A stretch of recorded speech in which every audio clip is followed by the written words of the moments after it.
各位美容行業中小企老闆，大家好，我姓顧叫 Rocky。首先，我都係美容院老闆，喺美容業總會個 chat 嗰度 ，Covid 期間認識大家，交換過唔少意見，總算共過患難。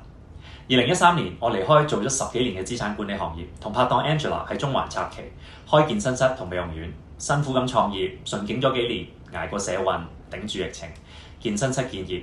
12年嚟，見證住行業點樣由中環銀座寫字樓做到夜晚諗起盤數都瞓唔着。疫情後，消費模式大洗牌，成本升，收入跌，計埋燈油火蠟，要喺逆市中殺出一條新嘅路，真係唔容易。舊年6月，我哋接觸到韓國護膚品牌 Rimmon 力曼，以我哋對護膚品同埋直銷架構嘅認識，好快就知道呢個係一個機不可失嘅生意。全球業績喺6年內達到超過20億美金，由韓國發展到北美，再去台灣，啱啱7月嚟到香港。直銷品牌有代言人已經唔容易㗎啦，仲有4個一線嘅代言人：元彬、全智賢、金泰熙同李英愛。獎金制度仲要冇晒傳統直銷嘅弊處，非常之吸引同容易開始。結果我哋只係用咗大概半年嘅時間，喺完全唔影響鋪頭嘅情況下，透過 Rimmon 開啟咗第2個收入。仲有班海外嘅朋友主動加盟一齊做，馬來西亞、印尼、新加坡、英國、澳洲、加拿大、中國大陸全部都已經有下線組織。其實喺香港都仲未正式係有開幕禮，單係香港預售已經破億。最關鍵嘅係同我哋美容院架構比，呢個生意運作模式完全反傳統。以前請美容師驚培訓完就過檔，而家團隊成員發展自己分隊，就算自立門戶都仍然係你嘅網絡一部分，唔使硬啃租金、人工，透過分傭制度真正齊上齊落。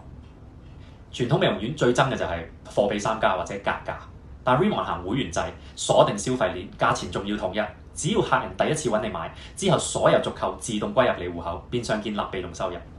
同 franchise 特許經營類似，我哋有齊明星素材、全球物流、AI 培訓系統，你只需要用翻本身嘅客戶網絡同管理經驗，唔使由零開始建立品牌。Rimmon 除咗護膚系列之外，仲有一套非常之優秀嘅護髮系列、身體清潔系列同埋營養補給品系列，唔會同你公司現有嘅產品有衝突，只會幫助到你嘅銷售額。但係我哋好好賣，所以成個產品架都已經分咗一大半位置俾佢啦。仲有最後，我本人覺得好重要嘅理由，就係呢盤生意唔需要 lock 死喺香港，可以帶走。冇人知道香港嚟緊經濟會點，會繼續差落去定會反彈翻嚟。但係租金物資一路高企就應該唔會變㗎啦。如果大家係有屋企或者小朋友嘅，多多少少都會諗過，除咗香港以外嘅其他選擇。喺呢個時候，第一個諗法都會係去咗第二度撈咩呢？而家係一個好好嘅機會俾你賺取一份額外收入之餘，分分鐘幫你建立到一個長久嘅生意。時機點仲要無懈可擊，係一間咁有實力嘅公司，咁開頭去參與。如果大家熟悉直銷，就會知道越早參與一定冇錯。10年後、20年後最成功嘅都係最早參與嗰一批。今年 Rimmon 會搞亞太區嘅開幕禮，大約5月到啦，超多媒體會報道㗎啦，到時就好似 New Skin 同 Dr. Secret 一樣，遲啲唔需要我話俾你聽呢個品牌，其他朋友都會話俾你知。呢個情況喺我身邊已經開始發生。而家你有個機會做最早嗰個，點解唔好好把握呢？我哋已經係香港最大嘅團隊，努力希望可以擴展大啲東南亞同國際市場。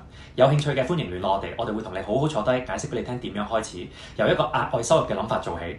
但係你分分鐘好似我哋咁發現喺逆市入邊揾得多過你自己美容院添。